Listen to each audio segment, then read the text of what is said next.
Hi, everyone. Thanks for being here, either in person or watching online. My name is Guilherme Vieira. You can call me Gui. I'm a software developer at Shopify, working at the API Partners team. And I live in Vancouver, Canada. I'll make some assumptions that may or may not be related to you. Maybe GraphQL is something new to you, and you want to learn more about it.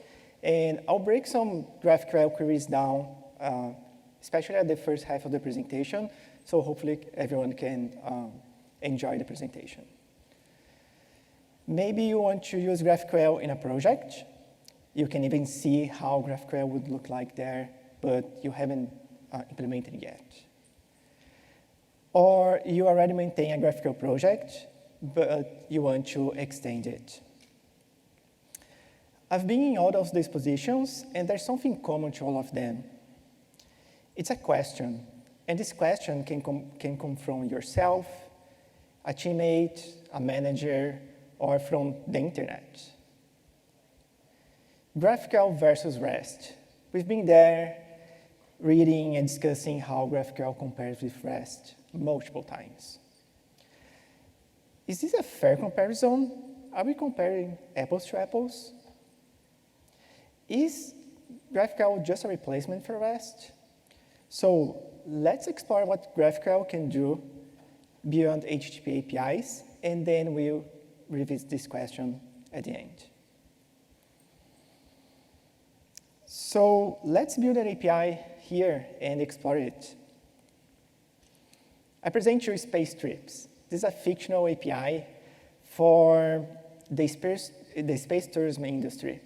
With this API, travel websites can book space flight tickets, manage their passengers, which are the customers, and companies operating space flights can manage the flights, change schedules, and also manage the passengers. Let's explore some queries that we can do here. We can start with this query that will return the scheduled flights, so the upcoming flights.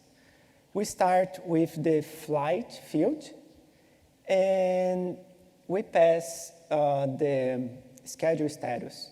So the schedule status maybe just removes the flights that were canceled or happened in the past. And this field returns a connection. So a connection in GraphQL, it's a convention. It's actually a specification that's very common to GraphQL APIs. And it's a way for us to manage arrays of objects and have features such as pagination, cursors, and other more. And we have the nodes object here. So the node objects basically represents what you are returning. So we are returning an array of flights, and for each flight we want information such as ID, the company that is operating the flight, the ticket availability, and departure and arrival times. Okay, so we are ready to make our first GraphQL request to our API.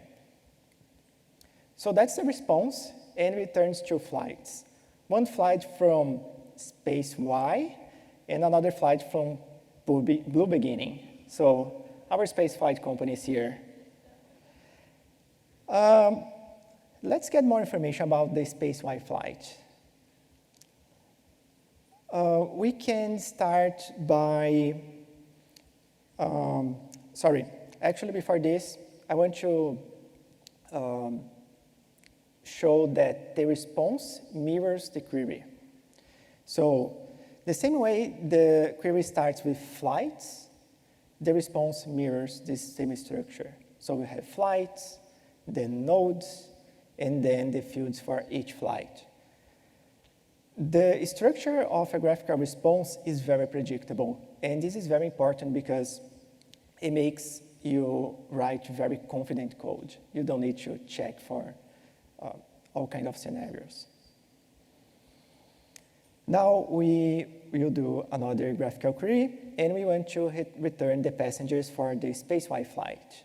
And for this, we start with the ID. We got the flight ID, and we call the flight field, we pass the ID. And for this flight, we want to query the passengers. And passengers is already, it's also a connection field. And for each passenger, we want to return the name, the email, and the tags. Okay, that's nice, but can we make this query more reusable? Yeah, we can use variables and extract hard-coded values into variables. So instead of changing the entire query, we just change the variables. And we start this by wrapping the query in an operation. The operation name can be anything. It's totally user-provided. And it's a way for clients, API consumers, to organize their queries, give a descriptive name.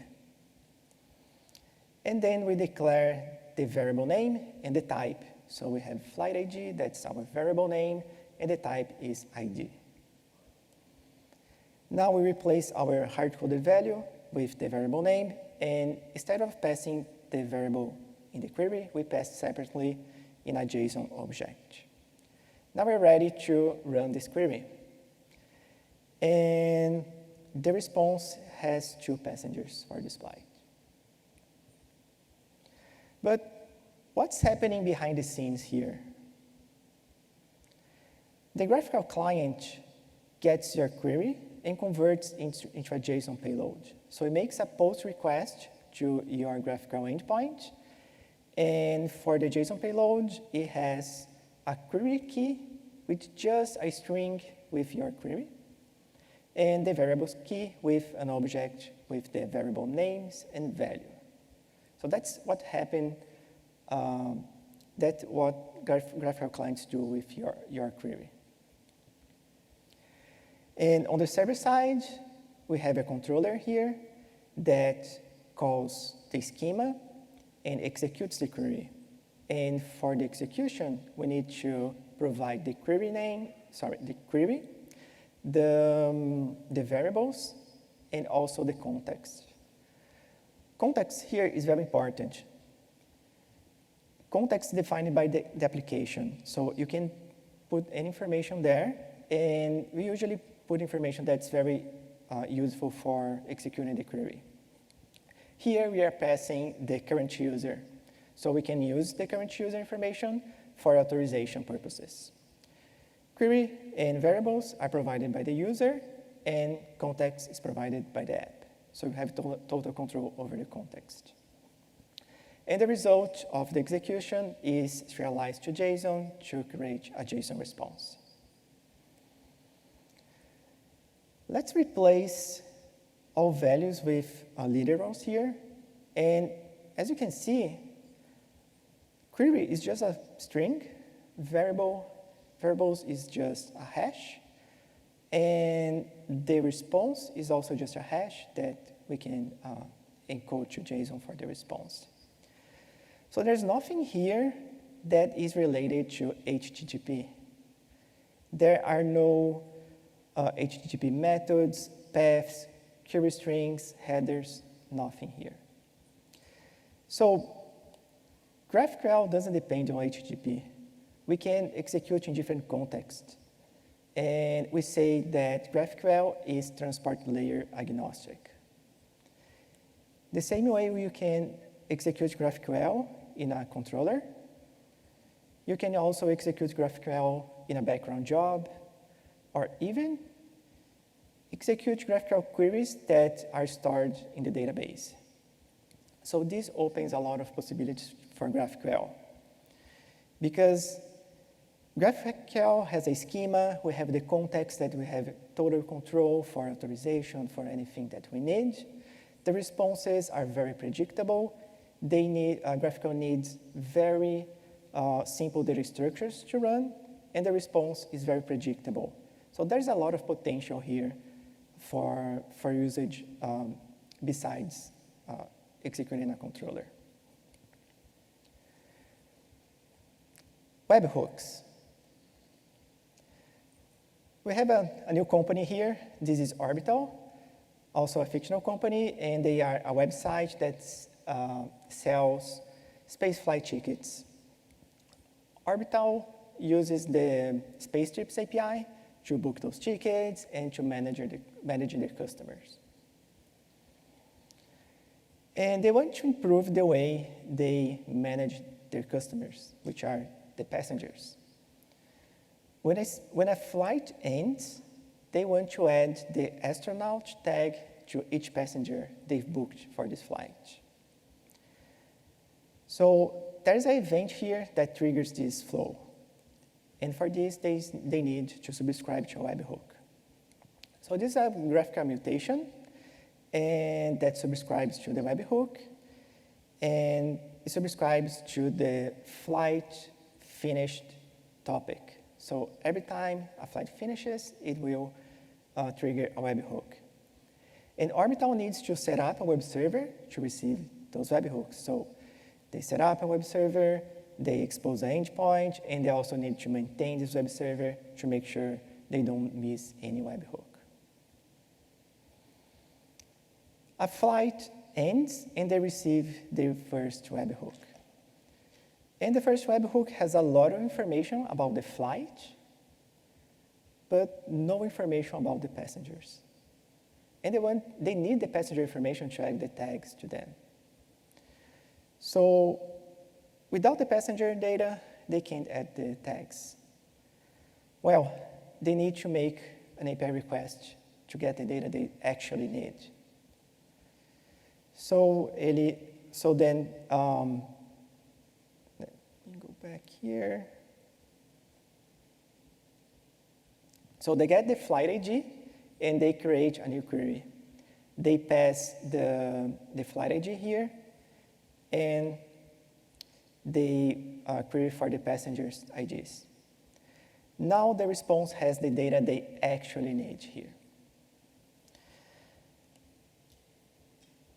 And now they finally can add the astronaut tags to those passengers.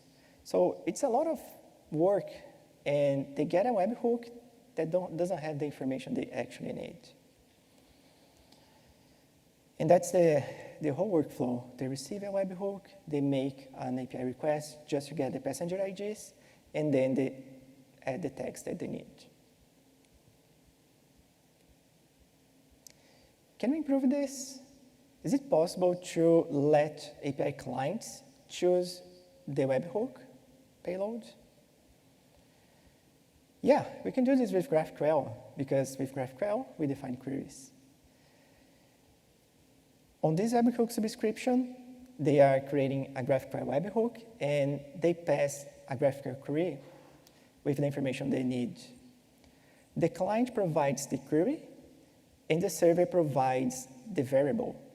So we have the flight ID variable here, and this variable will be provided by the server for the flight that just ended. So they subscribe to the webhook, and on the server side, we have a background job that used to just serialize a simple webhook. But now our background job executes GraphQL. It gets the information from the webhook subscription and runs GraphQL in this background job. And at the end, it sends the result of the query back to Orbital.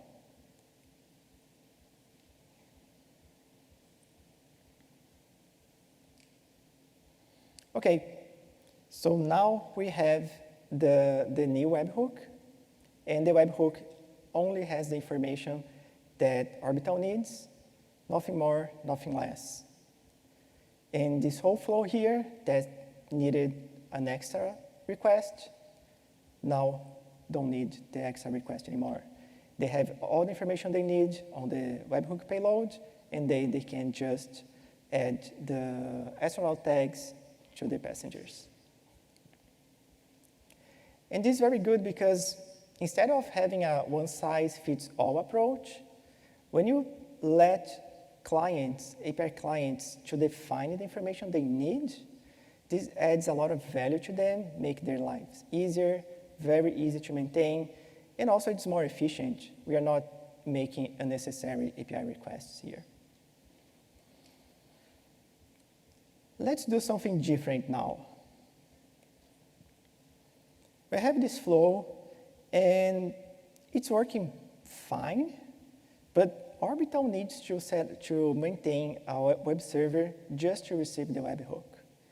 They need to make security updates, they need to monitor, they need to deal with networking issues, they need to handle missing webhooks if they have any kind of outage. But is it possible to to move all this logic that receives the webhook and makes an API request to the server? Can the server execute code that was provided by the client? Yeah, we can do this with WebAssembly. So WebAssembly allows us to write code in different languages, compile this code into a package that can run in a very safe environment. And with this flow, we don't need all this network coming from and to our server. And Orbital won't need to maintain a web server anymore.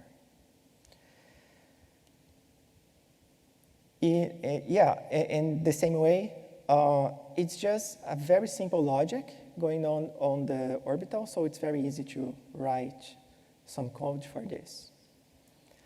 Several languages compile to WebAssembly, and because WebAssembly support is coming soon to Ruby, we can use Ruby for this. And we write a simple method here called perform, and the argument that this method receives is the webhook that we just defined. So we just defined the webhook, so we know what's the argument here is very predictable because that's the GraphQL response. That's our argument for our function, and the function, the method extracts the passenger IDs here, and then runs the add tag mutation, passing the passenger IDs variables there. Now Orbital compiles this code to WebAssembly, uploads to space scripts, and gets an ID for this script. And now, for this new webhook, instead of passing a URL argument, Orbital passes a script ID. So instead of delivering to an HTTP endpoint, it executes the script. On the server side, that's how the background job for webhooks looks like now.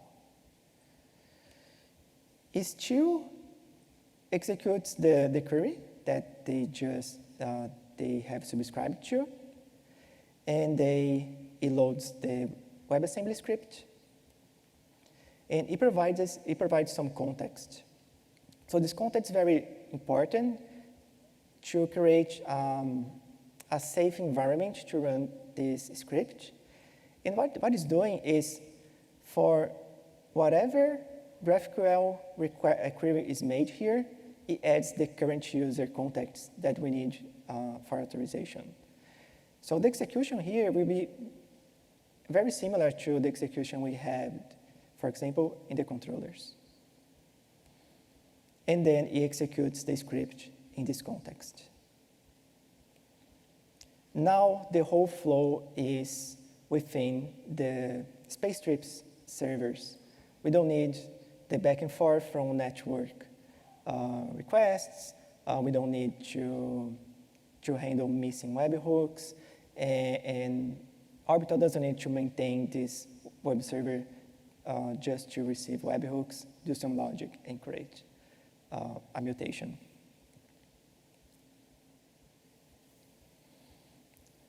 Another nice use case here, book operations. Orbital now has a new requirement. They need to export all their passenger data to synchronize with some external systems. And they have 5,000 passengers, 5,000 customers, and this number grows every day. And this is a very common use case. A lot of API clients use APIs to synchronize data. They often iterate over pages and pages of records. They do this a lot. They do this for marketing.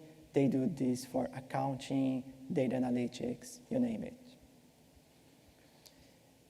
But on the other hand, servers need to protect the stability there. They need to ensure response time, and for this, usually they create pagination limits and also rate limiting. And in a regular use case, they make a query with a cursor, and whenever the hasNext page returns true, it means they need to keep iterating until it reaches the end.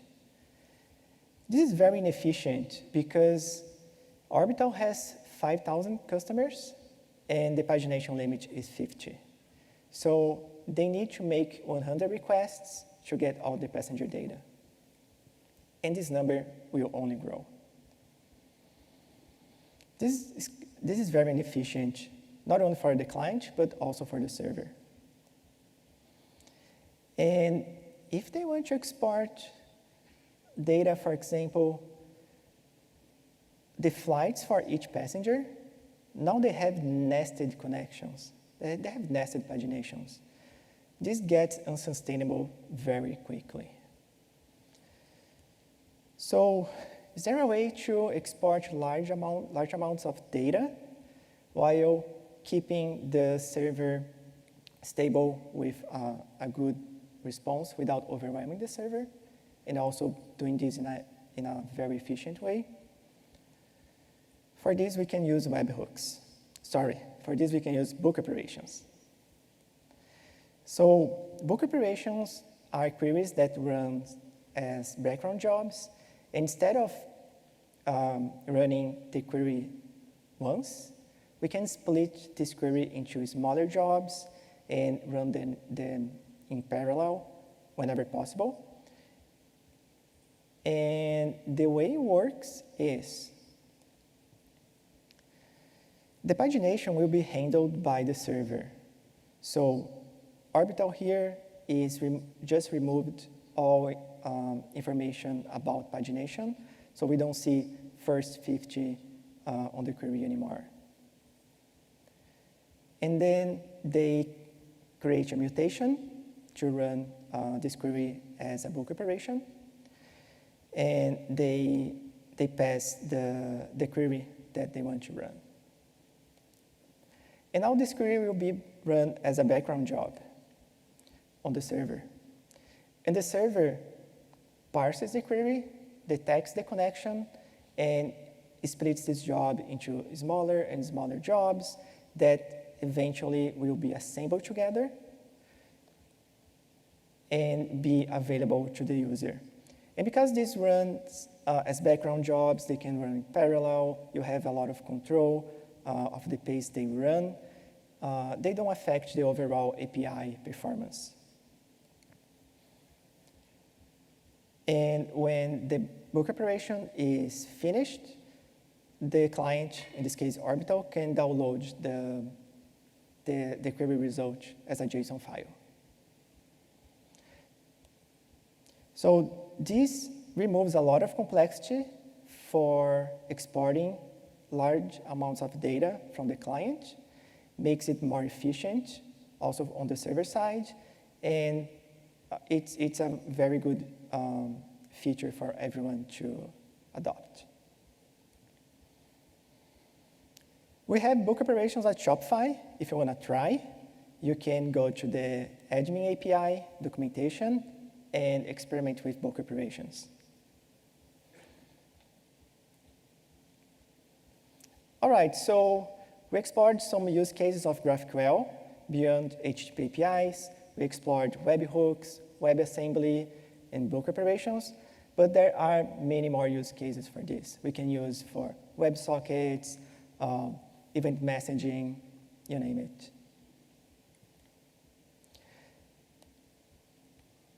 So back to our original question, GraphQL versus REST. GraphQL is not just a replacement for REST. There are a lot of possibilities for GraphQL. So when you're comparing GraphQL to REST, you're comparing REST to the tip of the GraphQL iceberg. And there's a lot to explore there. So I invite you to explore GraphQL a lot. There's a lot to discover then. And thank you.